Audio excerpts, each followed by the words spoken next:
Yogi Adityanath ji front foot पे batting कर रहे हैं और सामने वाली सब टीमें एक के बाद एक ध्वस्त करते जा रहे हैं।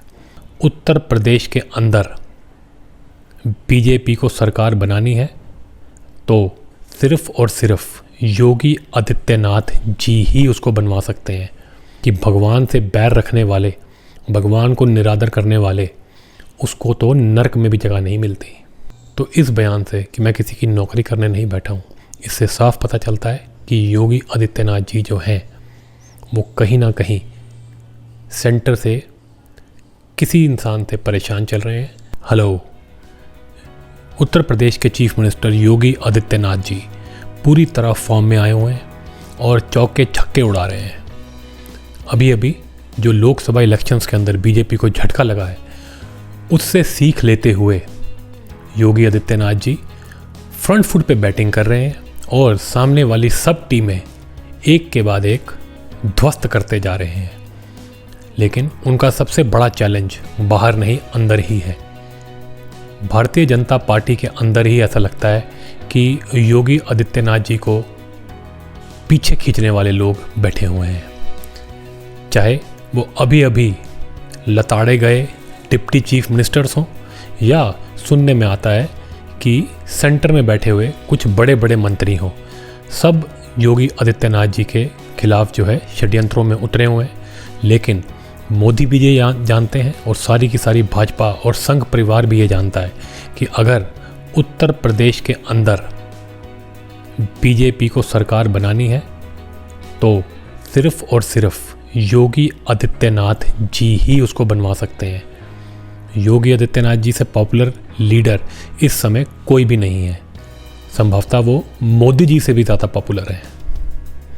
फ्यूचर बीजेपी का योगी आदित्यनाथ जी के साथ ही है, ये बात समझ में आ चुकी है ऐसा लगता है बीजेपी को, इसीलिए शायद उनको फ्री हैंड दे दिया गया है।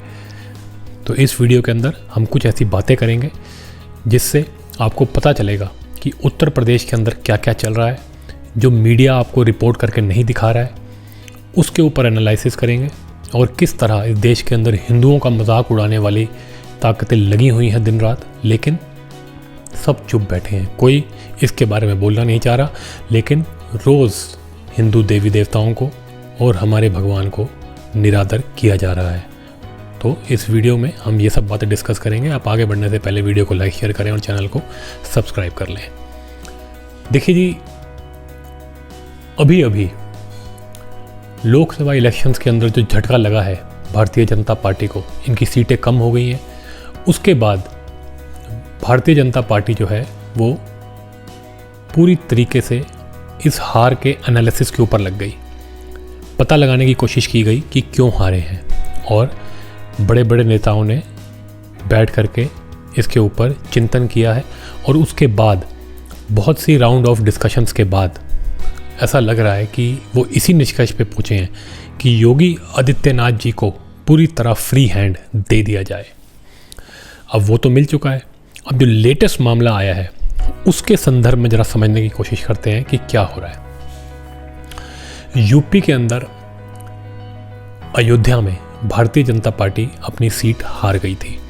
उसके बाद पूरे देश के अंदर से आवाज़ें उठी थी कि ऐसा कैसे हो सकता है। जिस पार्टी ने, जिस प्रधानमंत्री ने अयोध्या के अंदर कई सौ सालों से टूटा पड़ा मंदिर दोबारा से निर्माण करवाया, ऐसे मंदिर के ऊपर जिसके ऊपर कब्जा कर रखा था जिहादियों ने, उस मंदिर को छुटवा करके उसका प्रॉपर डेवलपमेंट करवा के इतना बढ़िया प्राण प्रतिष्ठान का प्रोग्राम करवाया, लेकिन उसके बाद उसकी पार्टी और वो प्रधानमंत्री उस पर्टिकुलर सीट से हार गए।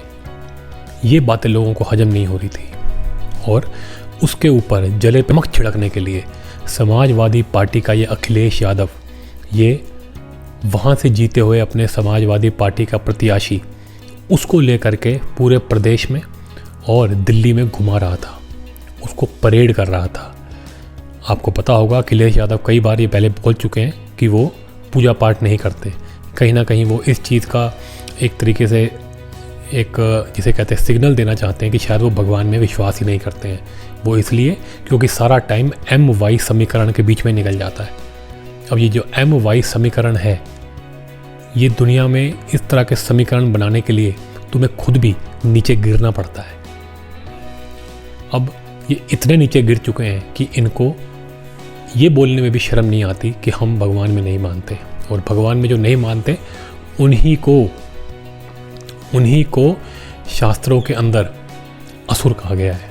यही वो लोग हैं राक्षस जो कि भगवान में विश्वास नहीं करते और सबको तंग करते हैं, सबको परेशान करते हैं। तो अखिलेश यादव उस अपने प्रत्याशी को जो कि अयोध्या की सीट से जीता है उसको लेकर के परेड करवा रहा था और ये कह रहा था कि ये है अयोध्या का राजा, और उसको जो है आगे आगे घुमा रहा था। ये बातें एक हिंदू के दिल में चुभनी चाहिए।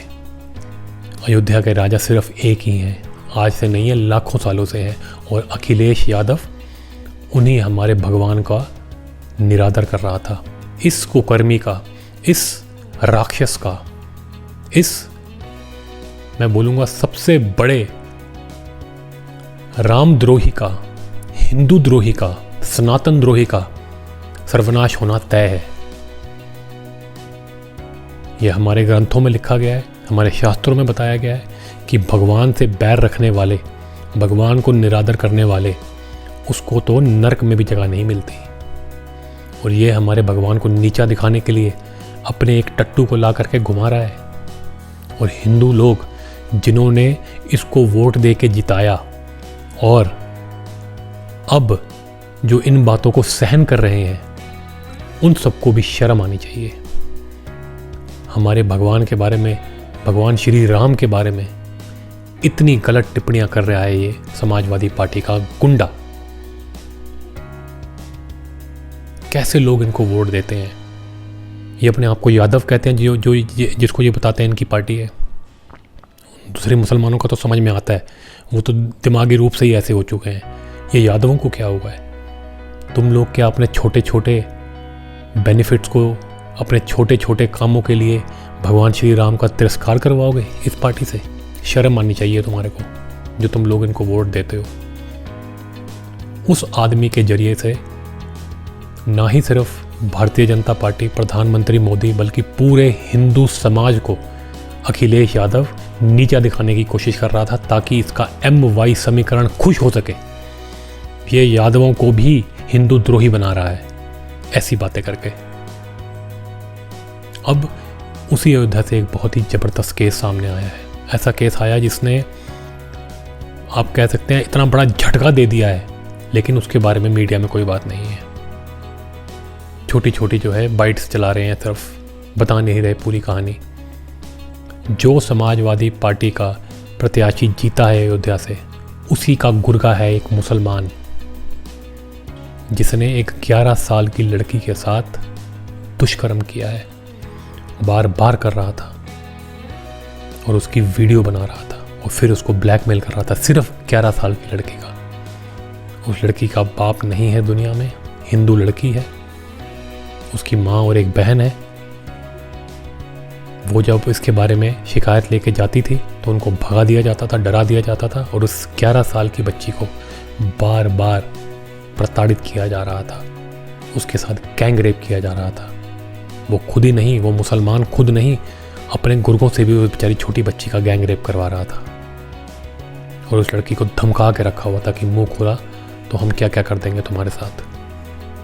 बात तब सामने आई जब वो लड़की प्रेग्नेंट हो गई, और सारे की सारी बात सामने आ गई। उसके बाद जब इससे पूछा गया समाजवादी पार्टी के प्रत्याशी से, जो अयोध्या से जीता हुआ है, कि तुम्हारे गुर्गे का नाम आ गया है इसके अंदर, समाजवादी पार्टी का है, वो भी नेता है बहुत बड़ा, लेकिन तुम्हारा गुर्गा है, तो क्या कहना है इसके बारे में? तो वो कहता है आई डोंट नो। अंग्रेजी में जवाब दिया उसने कि मुझे नहीं पता। और अखिलेश यादव का कोई बयान नहीं आया है, ना कोई मीडिया वाला उनसे पूछ रहा है।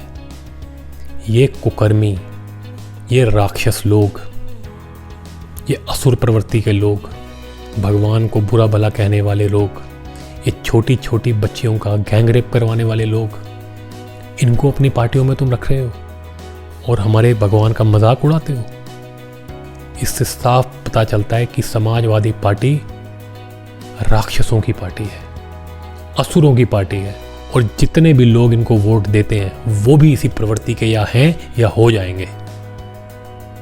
मीडिया तो चुप है।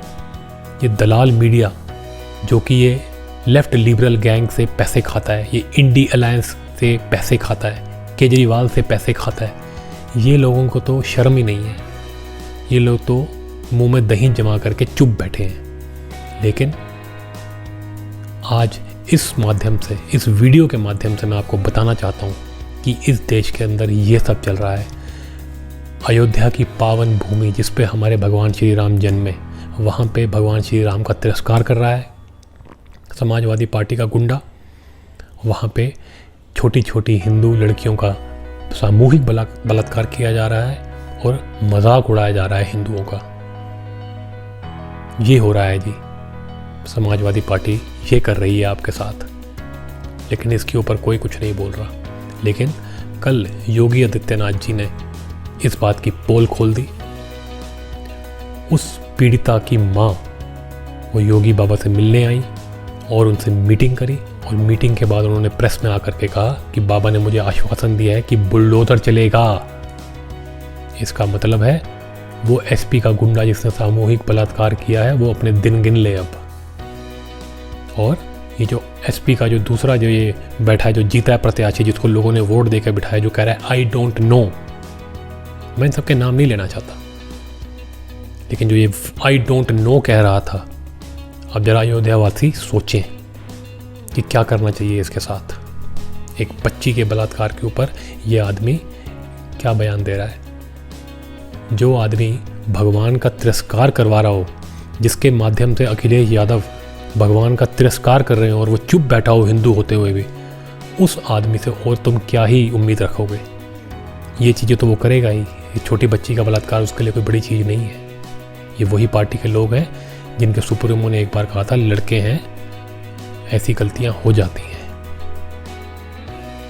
ये कब कहा था आपको पता है? निर्भया कांड में, जब वो मुसलमान लड़का पकड़ा गया था और साथ में 2-4 और लड़के पकड़े गए थे, तब उसके बाद उसने कहा था लड़के हैं, लड़कों से गलतियां हो जाती हैं। ये इसी सोच के लोग हैं। ये हिंदू द्रोह करते करते राक्षस बन चुके हैं।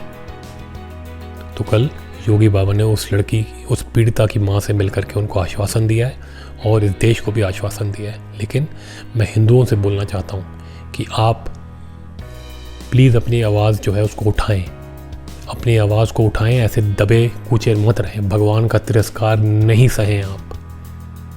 आपकी बच्चियों के साथ दुष्कर्म हो रहा है, आप क्यों चुप बैठे हैं? क्योंकि आपने भगवान का तिरस्कार सहन कर लिया तो आप ये भी सहन कर लेंगे।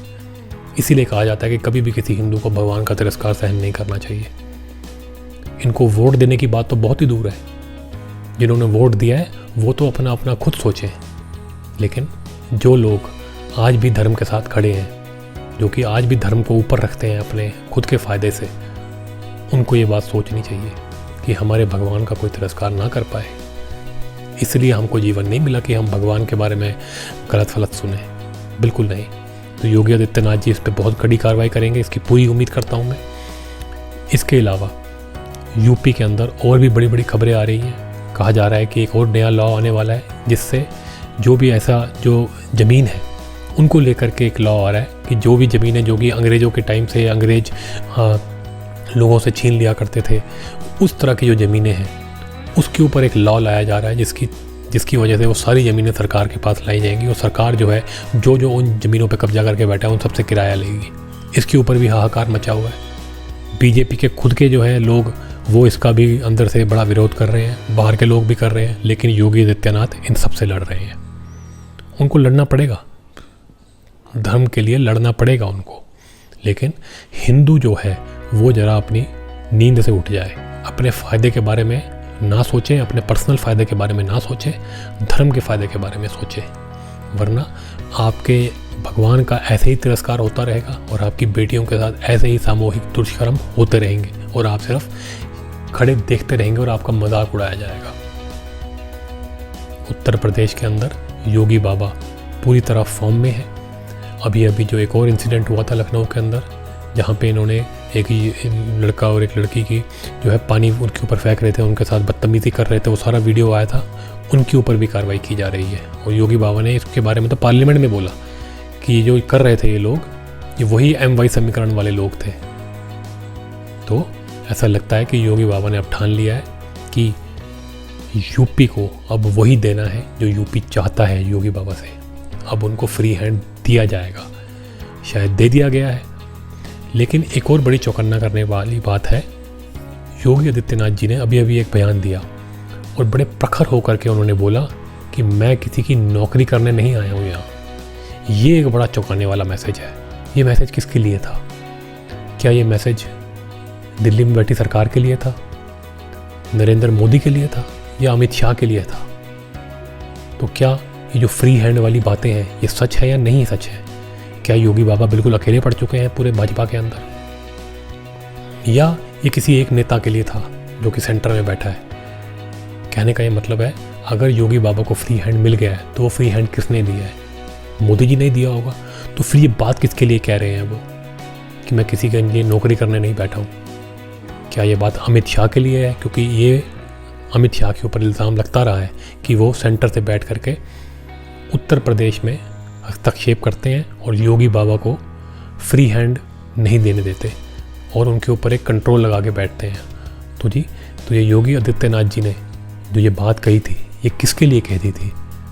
कि जो 2 बैल अभी अभी पार्टी के अंदर से जिनको संभवतः निकाला जाएगा, 2 डिप्टी चीफ मिनिस्टर, इनके ऊपर भी यही इल्ज़ाम लगता है कि ये अमित शाह के इशारे पे योगी आदित्यनाथ की सरकार को डिस्टेबलाइज करने की कोशिश करते हैं, और तो उनको भी साइडलाइन कर दिया गया है। तो इस बयान से कि मैं किसी की नौकरी करने नहीं बैठा हूँ, इससे साफ पता चलता है कि योगी आदित्यनाथ जी जो हैं वो कहीं ना कहीं सेंटर से किसी इंसान से परेशान चल रहे हैं जो कि उनको नीचे खींचने में लगा हुआ है। और वो मोदी तो नहीं हो सकते, ऐसा लगता है वो शायद अमित शाह ही है, और ये बयान अमित शाह के लिए ही दिया गया है। तो योगी बाबा ना ही सिर्फ बाहर बीजेपी के अंदर भी बहुत बड़ी लड़ाई लड़ रहे हैं, और हम सब हिंदुओं को उनका साथ देना चाहिए। तो चलिए जी, इस वीडियो में इतना ही। मैंने आपसे ये बात करने की कोशिश करी कि क्या क्या चल रहा है यूपी के अंदर, कितना बड़ा कांड हुआ है समाजवादी पार्टी के गुर्गों द्वारा, ये किस तरह भगवान का तिरस्कार कर रहे हैं, छोटी बच्चियों के साथ सामूहिक दुष्कर्म कर रहे हैं, और इसके ऊपर अब योगी बाबा ने कार्रवाई करने का सोच लिया है।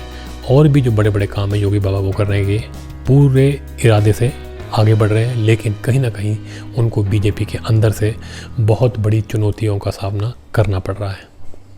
होपफुली इन चुनौतियों का वो सामना करके हिंदू धर्म का परचम लहराएंगे। तो चलिए इस वीडियो में इतना ही। अगर आपको ये वीडियो अच्छा लगा तो इसको लाइक शेयर करें, चैनल को सब्सक्राइब करें।